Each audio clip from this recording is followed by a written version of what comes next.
Loué soit Jésus-Christ et avant avec Marie. Et bonne soirée à vous tous, chers enfants qui écoutez Radio Domina Nostra. Nous nous retrouvons pour le rendez-vous habituel du jeudi soir, jeudi biblique, de commentaires du livre de l'Apocalypse de Saint Jean l'apôtre. Aujourd'hui, belle rencontre à Turin. Au début, j'avais dit que Gênes gagnait, mais en réalité, je dois reconnaître la vérité. En réalité, il y en avait plus ici qu'à Gênes. La salle était plus grande, semblant moins remplie qu'hier. Alors pour être concret, il y avait plus de monde aujourd'hui ici qu'hier à Gênes.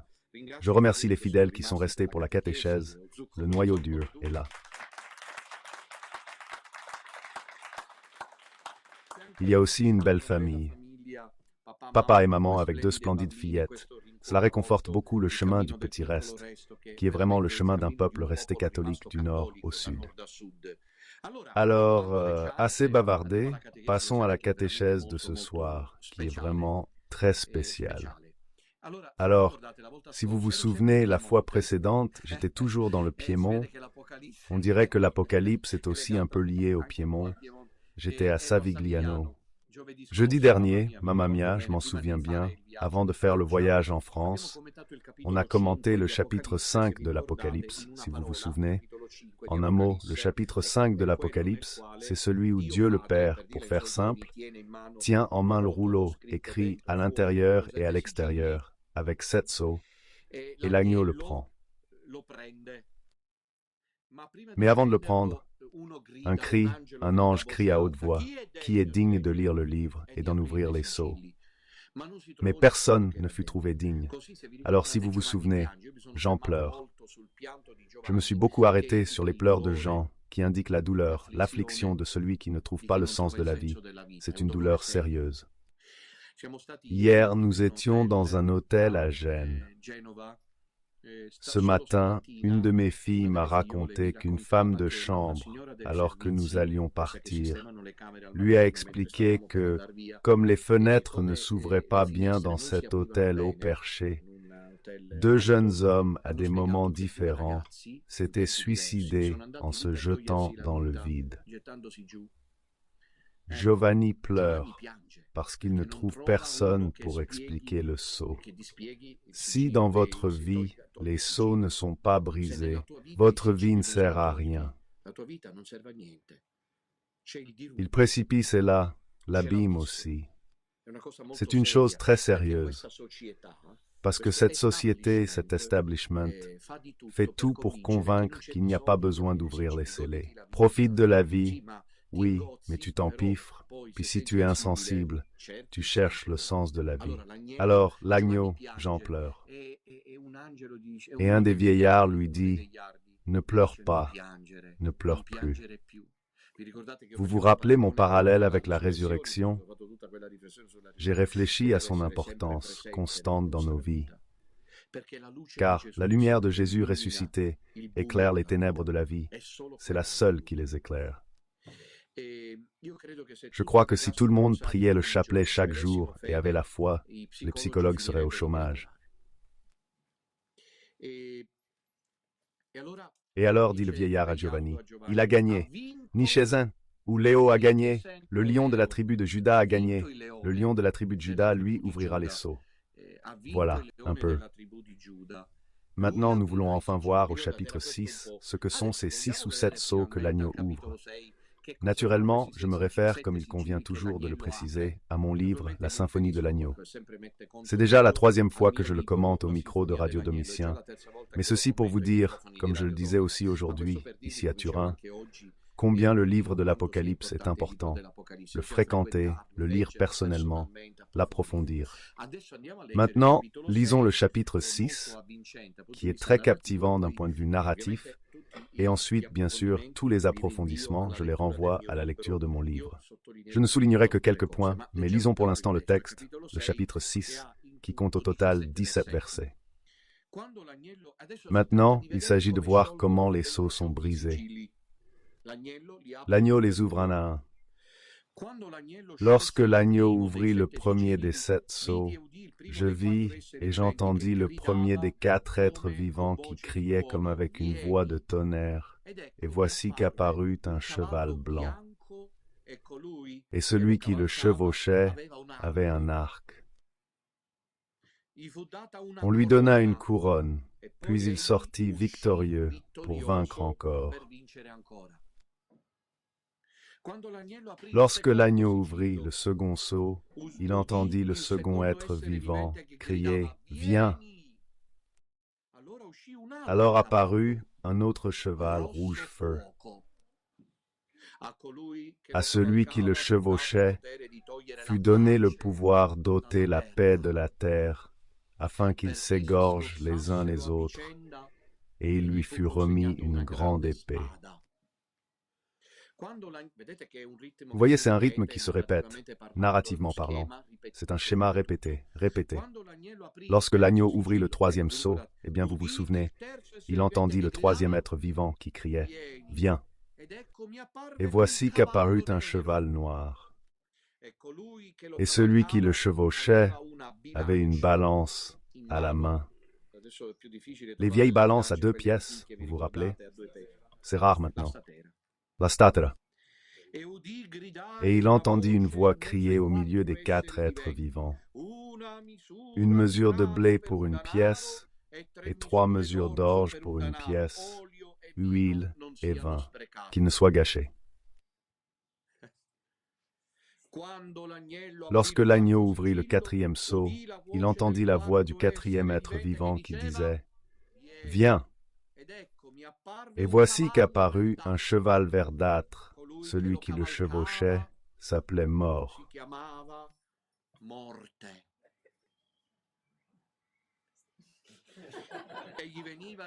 Et l'enfer le suivait. C'était entre Genèse, cet intermède, celui où il se sent mort. Il leur fut donné pouvoir sur le quart de la terre pour tuer au glaive par la famine, par la mortalité et par les bêtes sauvages de la terre. Quand l'agneau ouvrit, à quel sceau sommes-nous arrivés? Au 5e sceau, je vis sous l'autel. Les âmes de ceux qui furent immolés à cause de la parole de Dieu et du martyre, du témoignage qu'ils avaient rendu, et ils crièrent, alors même au ciel, il y a ceux qui crient.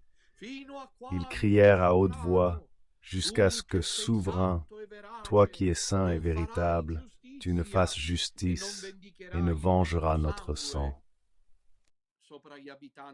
sur les habitants de la terre. Alors, une robe blanche fut donnée à chacun d'eux, et il leur fut dit d'attendre encore un peu, jusqu'à ce que le nombre de leurs compagnons de service et de leurs frères qui devaient être tués comme eux soit complet.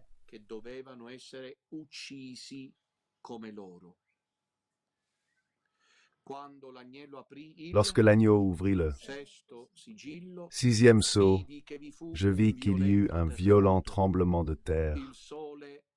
Le soleil devint noir comme un sac de crin. La lune devint toute semblable à du sang. Les étoiles du ciel tombèrent sur la terre, comme lorsqu'un figuier, secoué par la tempête, laisse tomber ses figues mûres. Le ciel se retira comme un parchemin qui s'enroule. Et toutes les montagnes et les îles furent déplacées de leur emplacement. Alors le roi de la terre, les grands, les capitaines, les riches, les puissants, et enfin chaque homme, esclave ou libre, se cachèrent tous dans les cavernes et parmi les rochers des montagnes. Et ils disaient aux montagnes et aux rochers, « Tombez sur nous et cachez-nous de la face de celui qui siège sur le trône et de sa colère. » De l'agneau, car le grand jour de leur colère est arrivé, et qui peut leur résister? Voici le texte. Je défie quiconque de me dire qu'il l'a compris. On peut se faire, si vous êtes d'accord, une idée générale du type théologique de celui qui dit que le jugement de Dieu arrive. Elle s'abat sur les hommes qui vivent sans Dieu, qui jouissent des choses de la terre en oubliant Dieu. Arrive la colère de l'agneau. Mais vous avez remarqué, il y a un schéma qui se répète. L'agneau ouvre le premier sceau, une voix puissante dit « Viens », et apparaît d'abord un cheval blanc, puis un cheval rouge, puis un cheval noir, et enfin un cheval verdâtre. Pas simple. L'interprétation de ce texte, essayons d'y entrer par mon livre. Commençons par le premier cavalier Esso. Le premier cavalier est ainsi décrit. C'est le premier sceau. Relisons le texte, car il est difficile. Lorsque l'agneau ouvrit le premier sceau, il brisa le premier des 7 sceaux. Je vis et j'entendis le premier des 4 êtres vivants qui criait comme avec une voix de tonnerre. « Viens !» Et il m'apparut un cheval blanc. Et celui qui le chevauchait, donc il est en train de chevaucher, avait un arc, il lui fut donné une couronne, et puis il sortit victorieux pour vaincre encore. Un cheval blanc et son cavalier. Un cheval blanc m'apparut, et celui qui le montait avait un arc. Une couronne lui fut donnée, et il partit. Attention à comment il part, victorieux pour vaincre encore. Retenez bien, il sortit victorieux pour vaincre encore. Il est déjà victorieux, mais il doit continuer à gagner. Notez l'insistance sur la victoire, sur le thème de la victoire. Le blanc du cheval, par ailleurs, par rapport aux 3 autres qui suivront, c'est-à-dire le rouge, le noir et le verdâtre, pose le problème de l'identité du premier cavalier. Qui est ce cavalier qui avance à l'ouverture du premier sceau sur un destrier blanc? Le cheval blanc est toujours porteur de beauté, armé d'un arc et même couronné. Les pères de l'Église n'en doutaient pas plus que nous ne devons en douter. Pour tous les pères de l'Église, j'ai fait un travail immense en préparant ce livre, même si on me fait passer pour quelqu'un qui n'y connaît rien. Je ne sais pas pourquoi cette idée circule, mais j'y connais un peu. J'ai fait un travail colossal, et j'ai découvert que pratiquement, à quelques rarissimes exceptions près, tous les pères grecs et latins de l'Église disent que le chevalier blanc est Jésus-Christ. C'est lui à l'origine des sceaux, qui sortit, répétons l'ensemble, victorieux. Pour vaincre à nouveau, ensemble encore une fois, il sortit victorieux lors de sa dernière apparition. Oui, victorieux pour vaincre encore. Ne vous évoque pas cette affirmation, une sorte de long écho de la résurrection de Jésus. Il sortit victorieux pour vaincre encore. Les points de contact sont extraordinaires et en effet, le plus grand spécialiste de l'Apocalypse, que je cite très souvent dans mon livre Ugo Vanni, affirme, reprenant les pères, c'est un spécialiste moderne, un jésuite, le chevalier. C'est Jésus-Christ qui est en train de gagner, remportant la victoire définitive. Ils sortirent victorieux signifie que c'est le Kyrios qui apparaît où? Vous vous souvenez du premier chapitre de Jean? Et le mal ne s'est pas encore déchaîné ici. Mais le Kyrios est merveilleux partout, non? L'Apocalypse remplit tes yeux et ton cœur du Kyrios. C'est un Kyrios una Christo. On le voit au premier chapitre, puis au suivant en voyant des lettres. Rappelez-vous les 7 églises. Ensuite, nous le retrouvons devant le trône de Dieu le Père, l'agneau. Et maintenant, c'est le cavalier sur le cheval blanc qui est sorti. Victorieux, pour vaincre maintenant, le cavalier Jésus-Christ qui est en train de gagner, rapportant la victoire définitive, et il le fait à travers le cheval blanc. Le cheval blanc, vous savez ce qu'il indique? Donc à partir de cela, vous comprenez que la Sûre se focalise de plus en plus, devient un texte à approfondir d'un point de vue symbolique, parce que le registre symbolique indique, dit Ugo Vanni, le blanc de la résurrection. Donc, le cheval blanc indique le fait que Kyrios chevauche, le Kyrios qui a vaincu la mort. Même Divo Barsotti insiste sur cette lecture christologique.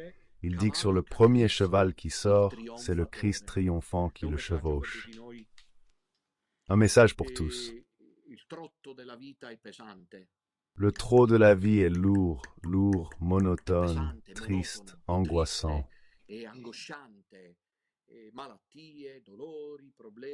Maladie, douleur, problèmes, souffrances, épreuves. Prends le premier train du mariage, prends le premier train de la vie consacrée, prends le premier train d'ici, de là, et puis arrivent les douleurs, les épreuves, les difficultés. Il porte toujours un peu d'amertume, sinon beaucoup, et tôt ou tard, ça finit. Le trot de la vie. Voilà, le trot de la vie est remporté par la monture de Kyrios. N'est-ce pas merveilleux? Et ainsi, toute l'histoire du monde est une chevauchée triomphale du Kyrios, non malgré les drames humains, mais à travers leur lecture pascale. En Occident, on a perdu, je le disais cet après-midi, à la fin de la rencontre, la vision eschatologique. C'est un drame. Les jeunes sont totalement désemparés. Il est urgent de leur redonner. Nous, le 8 décembre, nous remettrons l'Évangile aux familles pour souligner l'urgence de l'évangélisation, rendre Jésus-Christ à tous comme sauveur. La tâche de ce premier chevalier est de vaincre puis de juger. En fait, il a un arc, souvenez-vous. Et selon Feuillet, l'arc est l'instrument du jugement victorieux de Dieu. Donc c'est lui, le Kyrios, qui juge victorieusement des machinations humaines. Étonnamment, Dondolindo Ruotolo s'écarte de l'option christologique. Pour lui, le chevalier qui est sur le destrier blanc, c'est l'Empire romain. Ambitieux, avide de nouvelles victoires, prédateur avec un arc, symbole d'amour. Vous vous souvenez de Cupidon dans la mythologie, mais aussi instrument mortel sur les champs de bataille. Et il porte une couronne qui implique la présomption d'être le maître du monde. Nous pourrions tout à fait remplacer, je ne sais pas moi, le cheval blanc, s'il s'agissait de la présomption d'un pouvoir inframonde. Dans ce cas précis, pour Dondolindo, c'est l'Empire romain. Nous, aujourd'hui, avec quoi pourrions-nous le remplacer? Le lobby gay? Avec le lobby LG? Avec le lobby maçonnique sataniste? Avec le lobby mondial globaliste? Sont-ils sûrs de gagner? Sûrs d'avoir la vie? Que dire? La thèse de Dondolindo est fascinante, mais je crois que la lecture christologique, je ne sais pas si vous êtes d'accord, je le pense ainsi, semble préférable, c'est-à-dire le chevalier blanc et Jésus-Christ, qui sort victorieux pour vaincre encore. Le début des sceaux, de l'ouverture des sceaux, donc c'est positif, attention, toujours la parole de Dieu. Si vous remarquez, elle est positive au début et à la fin. Et au milieu, il y a tous nos problèmes. La parole de Dieu, la Sainte Écriture, a une ouverture positive au début, mais la fin est tout aussi positive. Et donc la fin est positive. Regardez, malgré le comble du déluge scatologique, du combat entre le bien et le mal final, mais à la fin, l'esprit et l'épouse disent « Viens », compris. Il final est beau, aussi beau que les origines, avant le péché originel. Mais au cœur, les ennuis. Alors l'ouverture des sceaux est positive, c'est blanc comme la résurrection, ça indique la victoire et la plénitude du règne du Christ. Puis il passe du rouge au vert, via le noir. Cependant, le message qui nous parvient, si nous acceptons l'interprétation christologique du premier sceau, c'est que les sceaux sont retirés à partir d'un début positif, d'un début victorieux. C'est réconfortant. Lors de la finale de football, vous savez que j'aime souvent utiliser des métaphores footballistiques pour comprendre les choses. Pourquoi? La finale de football de la Coupe du Monde que l'Italie a gagnée en 2006 en Allemagne, à Berlin, il y a eu Italie-France. Vous vous en souvenez? Le coach était... Comment s'appelle-t-il? Ce moment, le nom m'échappe. Il y avait Cannavaro, Lippi. Alors, l'Italie a gagné au tir au but contre la France. Un joueur de foot italien raconte qu'en sortant des vestiaires, tu sais comment on est, nous autres Italiens. Nous autres Italiens, on est comme ça, on est direct, chaleureux tout de suite, je ne sais pas comment dire, attachant. L'Italie, c'est ça. Entre nous, à l'étranger, on paraît ainsi. Les joueurs italiens racontent que lorsque vous savez comment les deux équipes entrent sur le terrain, accouplées, elles entrent sur le terrain depuis les vestiaires, par paires, et racontent que lorsqu'elles ont vu arriver les joueurs français pour la finale de la Coupe du Monde, elles les ont regardés de haut, avec détachement, avec une sorte de... On le sent tout de suite quand vous commentez une sorte de détachement intentionnel pour leur inspirer. C'est ce qu'écrivent les joueuses, de la peur. Et c'est effectivement ce qui s'est passé au début, c'est-à-dire que les joueurs italiens de l'Italie sont entrés sur le terrain nerveux au début, sans réussir à prendre le jeu en main, parce que psychologiquement ils étaient éprouvés par l'entrée de l'équipe française. Tu sais comment sont les Français. S'ils se sont montrés, leur regard les a intimidés. Que veux-je dire par là?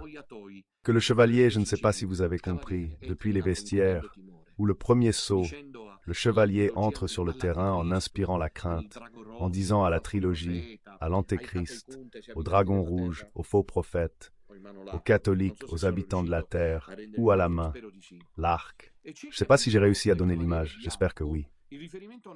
Et certains ont vu dans le Chevalier Blanc une référence à un événement décisif dans la vie de l'Église, comme une sorte de diffusion renouvelée de l'Évangile, sur les ruines de l'imposture antichristique. C'est-à-dire que l'Antéchrist arrive, il semble que tout finisse, et puis en réalité tout recommence, comme l'a dit le cardinal Caffarra, avant de mourir.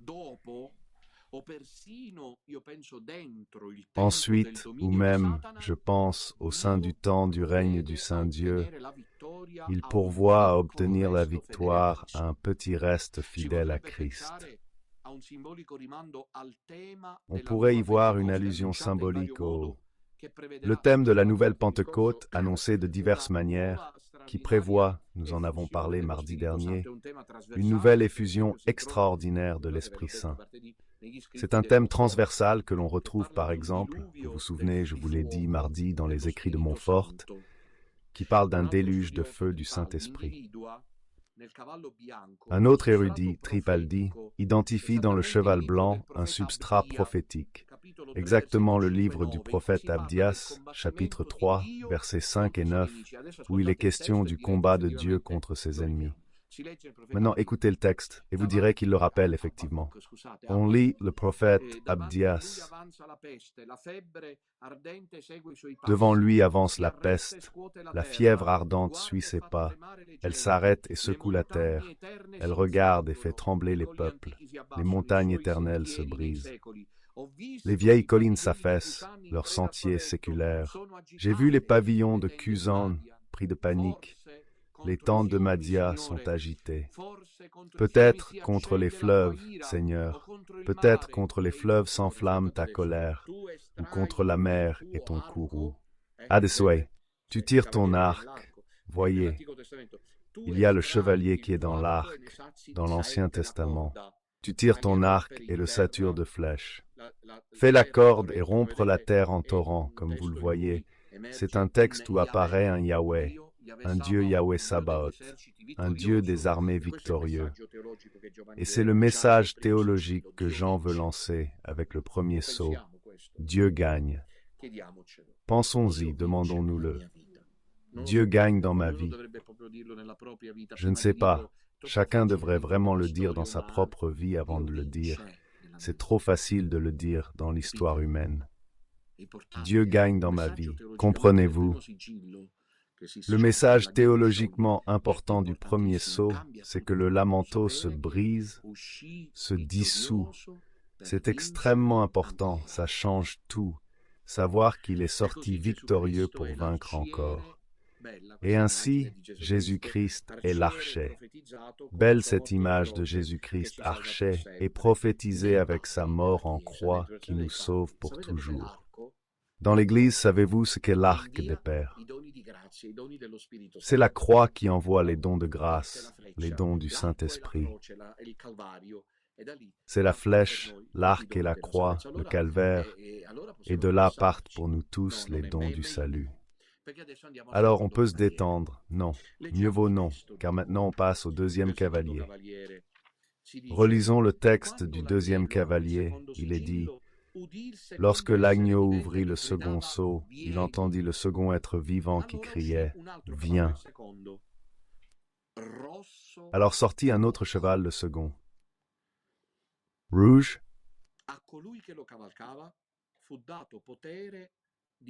À celui qui le chevauchait fut donné le pouvoir d'ôter la paix de la terre pour qu'ils s'égorgent les uns les autres, et il lui fut remise une grande épée. Le second cavalier chevauche un destrier rouge-feu, Hippospyros. Il a le pouvoir d'ôter la paix sur terre pour qu'il s'entretue. Et concernant le premier chevalier qui tient l'arc, à lui, à ce second chevalier, on lui remet une grande épée. Le registre, comme on l'a dit, change brusquement par rapport au premier chevalier, par rapport au premier sceau. L'arrière-plan devient sombre soudain. On parle d'égorgement mutuel sur terre. Ugo Vanni souligne le caractère démoniaque de ce chevalier.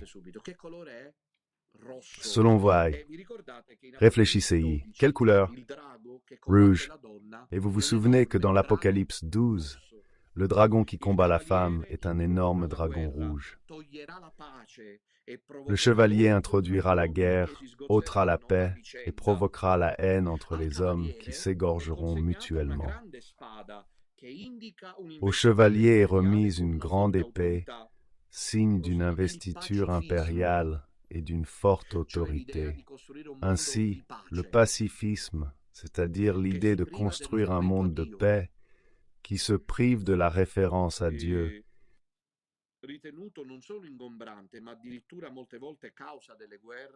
considéré non seulement comme encombrant, mais même bien souvent comme la cause des guerres, est démenti par le dessein même de Dieu. Les hommes veulent construire un monde de paix sans Dieu, mais sans Dieu, il n'y a pas de paix. Les accords de paix, les négociations diplomatiques ne pourront jamais arrêter la guerre dans le monde. Aucune ONU ne pourra empêcher le massacre entre les hommes. Ainsi est le dessein de Dieu, qui veut que tous les hommes confessent Jésus-Christ comme Sauveur. Tant qu'on n'arrivera pas à lui, qui est le prince de la paix, le monde sera marqué par les guerres et les troubles sociaux. Christ est la table des négociations de paix finale. J'aimerais en dire plus, mes chéris. Nous savons qu'à chaque fois, on est surpris. Prenons notre génération, non? Supposons, notre génération est stupéfaite par ce qui concerne, disons, la Seconde Guerre mondiale, les chambres à gaz, l'extermination de masse. Pourquoi? En ex-Yougoslavie, juste à côté. Enfin, non, parce qu'on est à Turin, de l'autre côté de l'Italie, non? Que s'est-il passé? Dimanche, je serai près du Frioul. Que s'est-il passé? Et, justement, alors vous devez savoir ça, il ne faudra jamais s'étonner du mal dans le monde, et ne vous faites pas l'idée, comme le font croire les hommes athées, les hommes sans Dieu, les puissances, les organismes mondiaux, que l'on puisse un jour arriver à la paix. Ce n'est pas le cas. Je vous explique pourquoi, à cause du péché originel. Ce qui nous étonne chez les autres pourrait bien être notre propre faute, l'odio, la colère, l'invidia, la jalousie, la supercherie, comprenez-vous? Le cavalier rouge agit sans relâche, comme le dit Pierre Prigion, et ce symbole symbolise le pire des maux dans la vie, au sein de la société humaine. Quel est le pire des maux? Ce n'est pas la peste, ce n'est pas un tremblement de terre, mais ce que l'homme lui-même sait se procurer. La guerre. Guerre. Lorsque j'ai traversé les Ardennes il y a quelques semaines, j'ai vu de vastes plaines, des champs de bataille. Il n'y a pas de meilleur théâtre pour imaginer comment ils se sont massacrés. Mais ensuite, ce sont toujours les pauvres enfants de la patrie qui paient le prix. Tant de jeunes vies, beaucoup trop, ont été sacrifiées pour Napoléon, pour Hitler. Toujours les pauvres enfants de mère. Combien de jeunes vies, mais trop, vraiment beaucoup, ont été sacrifiés pour Napoléon, pour Hitler. Chef? C'est ça, c'est ça. Hernandez écrit que le second chevalier décrit des siècles d'histoire, arrosé de flots de sang, de tant de guerre, qui répètent le geste de Caïn. Caïn, comme vous le savez de la Genèse, est celui qui a tué le premier, un autre être humain, son propre frère. Les guerres caractérisent l'histoire humaine. Et elle apparaît réellement. L'histoire humaine, une boucherie à ciel ouvert, c'est une expression de Jean-Paul II, où la haine entre les races et les ethnies atteint des sommets qui dépassent peut-être même l'image même de l'Apocalypse, celle de l'égorgement. Pensons aux camps de concentration, aux goulags, aux récents affrontements ethniques dans les Balkans et en Afrique, Hutus et Tutsis. Alors que l'Europe commémore encore comme récente la catastrophe de la Seconde Guerre mondiale, avec ses millions et millions de morts, commande von Balthasar, le sang coule à flot tout au long de l'histoire du monde, à commencer par le fratricide de Caïn. Cependant, le conflit, la guerre sont nécessaires, car c'est seulement ainsi que le premier chevalier peut vraiment vaincre, sortir victorieux pour gagner encore.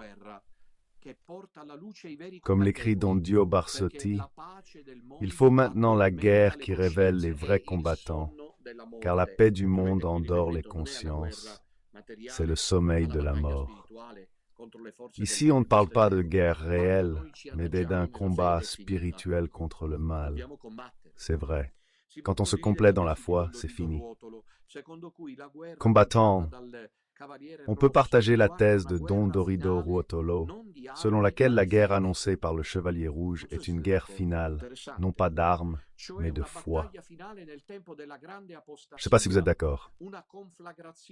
C'est-à-dire une bataille finale au temps de la grande apostasie, une conflagration frontale entre la masse des faux croyants derrière un faux prophète qui construisent une église souterraine et fausse, et un petit reste fidèle à Dieu et à son Christ.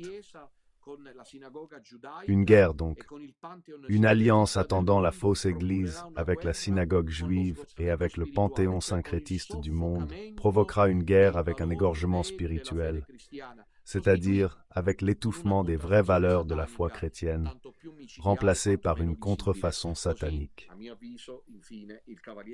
Plus meurtrière car moins visible.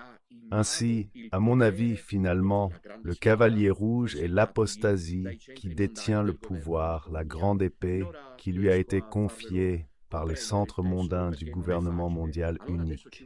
Jusqu'à présent, j'arrive à vous faire comprendre le texte, parce que c'est pas facile. Alors maintenant, il faut le troisième sceau. Lisons le texte. Lorsque l'agneau ouvrit le troisième sceau, il entendit le troisième être vivant qui criait « Viens !» Et voici un cheval m'apparut, quelle est sa couleur? Noir. Et celui qui le chevauchait tenait une balance. Et il entendit une voix au milieu des quatre êtres vivants crier « Une mesure de blé pour un denier, et 3 mesures d'orge pour un denier.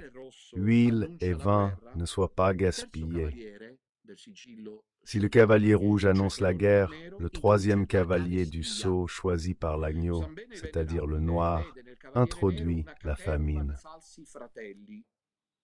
Saint Bède le Vénérable voit dans le cavalier noir une foule de faux frères, et il s'agirait donc d'une hérésie, d'une apostasie interne à l'Église. Allons-y dans l'ordre. Si nous décidons d'épouser l'interprétation originale de Don Dorido Ruotolo, alors, comme la guerre est de nature spirituelle et concerne la foi, De même, la famine indique une référence au thème de la foi, au royaume de l'esprit. L'apostasie sera accompagnée par la famine de la foi dans les cœurs, dans les consciences. Les consciences seront privées d'huile et de blé, c'est-à-dire de l'évangile, des commandements et de la grâce de Dieu. Je ne sais pas si j'y arrive, mais continuons dans l'ordre.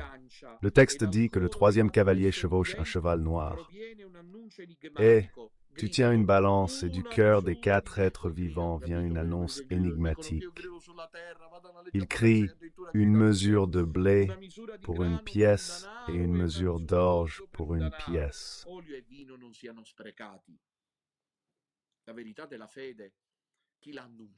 Huile et vin, pas de gâchis.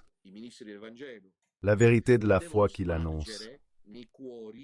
Les prédicateurs, les ministres de l'Évangile, qui doivent répandre dans les cœurs le pain de la parole de Dieu et allumer la flamme de l'amour pour les choses du ciel.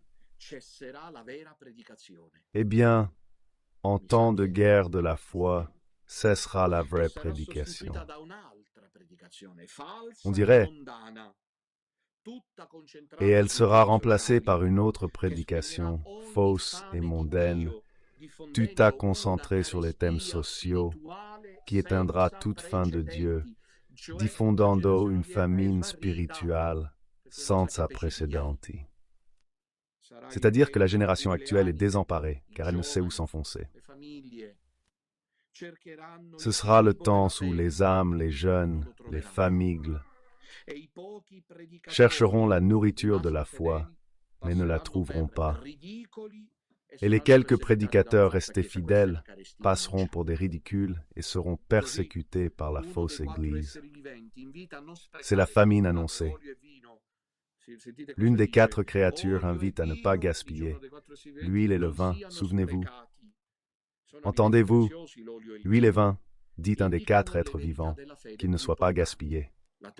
L'huile et le vin sont des aliments précieux. Ils indiquent les vérités de la foi les plus importantes. La Trinité, Jésus-Christ Sauveur, la rédemption, la grâce, les dogmes de la foi. Désormais, en ces temps d'apostasie et de famine de foi, la vraie prédication sera clandestine et secrète, qu'ils ne soient pas gaspillés, c'est-à-dire ne les jetez pas aux quatre vents, rationnez-les. Répartissez-les, faites en sorte qu'ils ne soient pas gaspillés. Donc une prière façon clandestinité, de discrétion, de secret. La contre-catéchèse de la fausse Église engendrera une faim sans égale dans les cœurs, faim qui ne sera jamais rassasiée, même si l'ordre de ne pas gaspiller l'huile et le vin indique que, même au cœur de la famine, de la foi parmi les humbles, il y aura toujours, quelque part, l'onction de quelques prédicateurs saints, c'est-à-dire l'huile, ainsi que la forte présence du Saint-Esprit, c'est-à-dire le vin. Que l'huile et le vin ne soient pas gaspillés, quelque part, malgré l'apostasie, on trouvera encore l'huile et le vin. L'huile indique l'onction de la prédication, le vin indique la présence du Saint-Esprit pour ceux qui resteront fidèles à Jésus-Christ. Ugo Vanni opte, comme la plupart des exégètes, pour une interaction de type social. En effet, le troisième cavalier pourrait indiquer une crise économique dont on ne pourra plus sortir, permise par Dieu, qui pourrait mener, à cause des inégalités, avec un consumérisme effréné, à l'autodestruction par manque d'esprit, au projet d'une société fondée sur les indices boursiers, la propagation dans la population, un mépris accru et une indifférence aux valeurs morales et religieuses, une prédiction souvent faite par Benoît XVI. L'Europe riche et opulente peut s'effondrer si elle perd les valeurs de la foi et la justice sociale. Tout cela peut mener inévitablement à la carestia, soit qu'on l'entende comme manque d'esprit, soit comme effondrement soudain. Des biens de consommation, certains analystes le supposent, ils ne sont pas écoutés évidemment, que voulez-vous? L'establishment contrôle les médias dominants. Ils ne veulent pas de ce genre d'annonces, mais certains analystes sérieux prévoient un effondrement des biens de consommation. Et si les biens de consommation s'effondrent, l'économie mondiale va s'effondrer. Comme l'écrit Don Divo Barsotti, la société actuelle regorge de choses superflues, tandis que les choses nécessaires viendront à manquer petit à petit. La balance dans la main du cavalier indique une activité judiciaire ou commerciale. Fombalta parle de justice définitive. Peut-être y a-t-il une référence au fait qu'après la torpeur consumériste, après que Dieu le permettra, et nous ne pouvons exclure que ça arrive vraiment. Nous avons interprété la famine comme un manque de foi, mais nous ne pouvons pas exclure qu'un jour, coûte que coûte, malgré les tentatives répétées pour l'éviter, une famine survienne qui réduise la faim. Nous qui ne pourrions même pas nous y attendre. Le Sud est déjà en crise d'eau, par exemple. Dans ma région, l'aqua est rationnée, il n'y a pas d'eau, il ne pleut pas. Puis on voit que beaucoup de familles ne parviennent pas à joindre les deux bouts. Bref, chers amis, la récession économique, on ne sait pas si elle peut être freinée ou si elle va continuer et à un moment donné devenir incontrôlable. L'Apocalypse évoque 100 scénarios de famine. Nous pourrions finir par avoir faim. N'excluons pas. Ne l'excluons pas. Car les périodes de crise de la foi entraînent, je vais donner un exemple maintenant, entraînent des crises sociales et économiques. Lorsque l'Empire romain atteignit, Rome atteignit tout le monde. Alors connu, Rome, capitale du monde, la main-d'œuvre était constituée d'hommes, car ils partaient à la guerre. Mais la plupart mouraient. C'était une véritable hécatombe. C'est pourquoi l'Empire voulait que les familles aient des hommes et des femmes, car si je ne me trompe pas, et j'espère que cela ne sera jamais démenti, un enfant est fait par un homme et une femme, un mâle et une femelle, non? D'accord, oublions ça. Si le rapport était entre hommes et femmes, je m'arrête là. Alors il mettait au monde beaucoup d'enfants.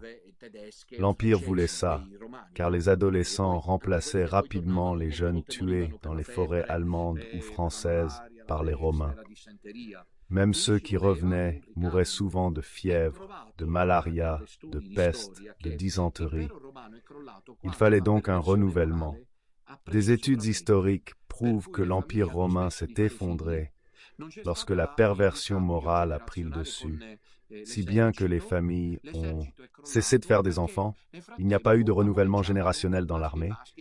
L'armée s'est effondrée parce qu'entre-temps, il y avait des relations entre hommes et femmes. Il y avait une perversion totale. Il y avait la prostitution. Il n'y avait plus de modèle sain. Je ne sais pas si vous me comprenez. Et l'Empire romain s'est effondré. C'est intéressant, ça. L'Italie aujourd'hui avance péniblement. Elle est en récession économique. Les Français et les Allemands nous regardent comme des citoyens de seconde zone. Ils nous tolèrent comme citoyens européens, nous aussi. Mais pourquoi? En Italie, plus d'enfants. L'Italie est la nation la plus vieille d'Europe, avec quelques autres. Sans enfants, sans famille, cellules vitales, on en arrive là. Alors la famine indique précisément cela. Huile et vin, sans gaspillage. Et puis il y a une évocation d'un édit de Domitien, sous lequel l'Apocalypse est écrite, pour encourager la production de blé. Il ordonnait l'abattage de la moitié des vignobles et des oliveraies pour diffuser le blé. Il y a trop de champs. Selon Domitien, c'est une folie totale. Il y a un révisionnisme continu sur Néron. Domitien et Néron étaient des fous. Pratiquement, il fit abattre les oliviers et les vignes pour y mettre des champs de blé. Mais, excusez-moi, mais mettez ça ailleurs. Les oliviers et les vignes sont les pourvoyeurs. Maintenant, il y aurait une évocation de cet édit insensé pour dire qu'huile et blé ne soient pas gaspillés. En conclusion, on peut opter pour l'exagération de la famine. Je dois vous dire quelque chose, ou plutôt ceci. Maintenant, une partie est passée, car au début, hier j'ai dit que cela faisait 7 ans, 8 ans. J'ai commencé la mission le 27 novembre 2016. Au début, des groupes de personnes qui aimaient l'idée du petit reste, mais très millénariste, se sont joints à moi. lesquels m'invitaient chez elle et me faisaient voir, je ne sais pas s'il en reste encore, puis beaucoup d'entre eux sont partis, des gardes-manger et des souterrains. Je me suis toujours demandé, ils exagèrent ceux qui y croient, ou j'ai tort d'en douter. Vous voulez répondre? Je crois que c'est moi qui doute. À tout moment, l'imprévu peut arriver. Être prêt, c'est pas mal. Bref, pour conclure, la famine peut indiquer un effondrement économique mondial inattendu, permis par Dieu, fondé sur des valeurs immorales, ou un fait spirituel, c'est-à-dire l'absence soudaine de foi, la famine de foi, du Saint-Esprit, au temps de la grande apostasie. Ou bien, pour vous consoler toutes les deux, famine par manque de pain et famine par manque de foi. Me permettez-vous de lire le 4e cavalier? Je ne peux pas épuiser tout le passage, le reste vous le lirez vous-même, vous le commenterez avec mon livre, mais lisons cependant, contemplons et méditons le 4e cavalier, et concluons. Lisons le texte. Lorsque l'agneau ouvrit le 4e sceau, je sais que je vous ennuie, mais nous y sommes. Il entendit la voix du 4e être vivant qui disait « Viens !» Et voici qu'apparut un cheval verdâtre. Le premier est blanc, le second rouge, le troisième noir, le 4e verdâtre. On voit que c'est la couleur la plus laide de toutes. Celui qui le chevauchait s'appelait la mort, et l'enfer le suivait. Il leur fut donné pouvoir sur le quart de la terre pour tuer au glaive, par la famine, par la peste et par les bêtes sauvages de la terre. Bref, le scénario est assez intéressant. Terminons par le 4e cavalier. Le père Balthazar écrit qu'avec le 4e cavalier, toute l'existence finit. L'évocation est assez crue. Le ver, qui est le cheval, renvoie au vomissement des personnes gravement malades, voire au vomissement des personnes qui sont en train de mourir, agonisantes, lorsqu'elles vomissent une dernière fois et que la couleur est verdâtre. Si le second cavalier représente l'apostasie de la foi, et donc la bataille pour elle, et si le 3e cavalier représente la carestie de la foi selon mon interprétation, m'appuyant beaucoup sur les pères, le 4e cavalier verdâtre exprime, dans toute sa dramaticité, l'aboutissement inexorable de ce processus de décadence spirituelle, car il incarne la mort même de la foi catholique, la mort même, au niveau officiel, de la foi apostolique. Siamo così all'epilogo. Il cavallo è verde e il cavaliere è l'unico fra i 4 che ha un nome. Voici l'épilogue. Le cheval est vert et le cavalier est le seul parmi les 4 à avoir un nom glacial et ténébreux, car il s'appelle Thanatos, c'est-à-dire la mort.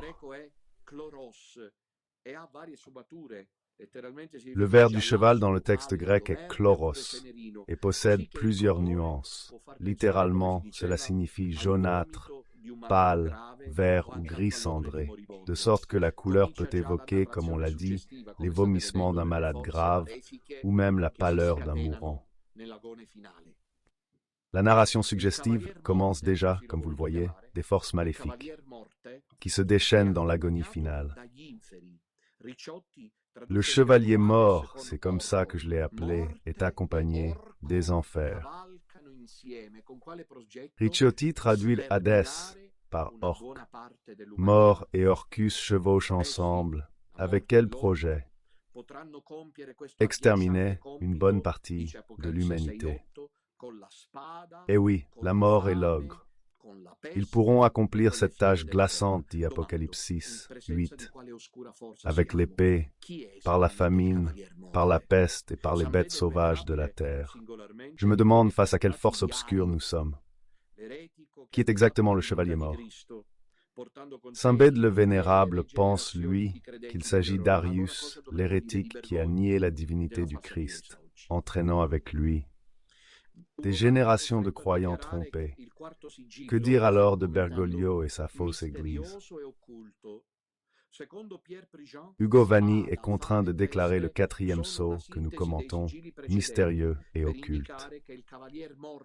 Selon Pierre Prigent, l'épée, la famine et la peste sont une synthèse des sceaux précédents pour indiquer que le chevalier de la mort, accompagné de l'ogre, possède une force de résumé.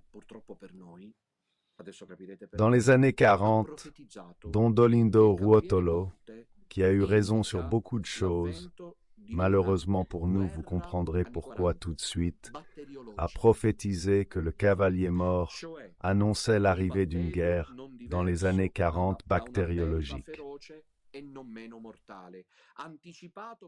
c'est-à-dire une bactérie pas différente d'une bête féroce et non moins mortelle, précédée toutefois de fausses alertes sanitaires. Oh mes enfants, je n'ai rien à dire. Cette guerre bactériologique trouvera l'humanité, dès les premiers avertissements, totalement impréparée. C'est-à-dire que les pouvoirs sataniques vérifieront comment les masses réagiront lors des premières tentatives d'urgence sanitaire. Les premiers essais d'urgence sanitaire seront tout à fait éphémères, mais serviront à préparer la solution finale, c'est-à-dire l'insertion d'une unité de ressources. Pour décimer la population mondiale d'une véritable bactérie, cette fois mortelle, sans aucune solution de salut. Cette guerre bactériologique pourrait trouver, dit Don Dolindo, ce n'est pas moi, toute l'humanité impréparée. Et ainsi l'enfer qui accompagne la mort pourrait exterminer l'humanité. Mais pourquoi veut-il exterminer l'humanité? Tant de haine. Pourquoi le saint est-il l'homme? Il le hait parce qu'il est l'image de Dieu. Satan voit en chacun de nous l'image de Dieu. Et puis nous savons aimer. Ça ne nous est pas difficile d'aimer. Et ça, le diable ne le supporte pas. Vous voyez que les familles, je vois ici ce beau couple avec elle.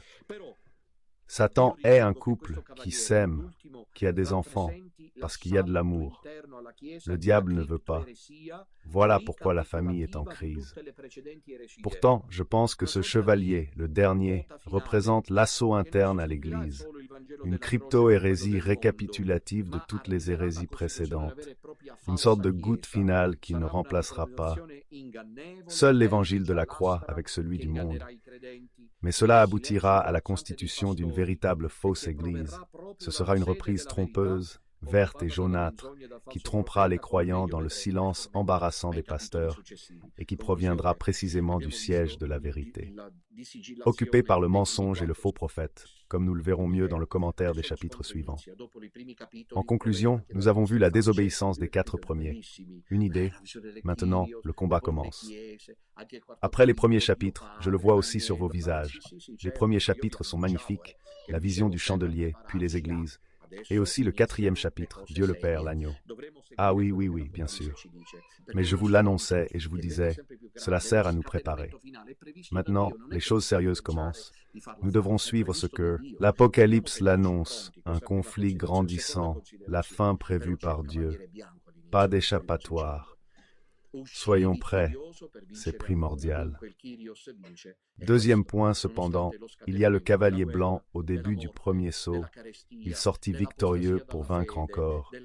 Donc le Kyrios gagne, et cela malgré le déclenchement de la guerre, de la mort, de la famine, de l'apostasie de la foi, de la destruction des consciences.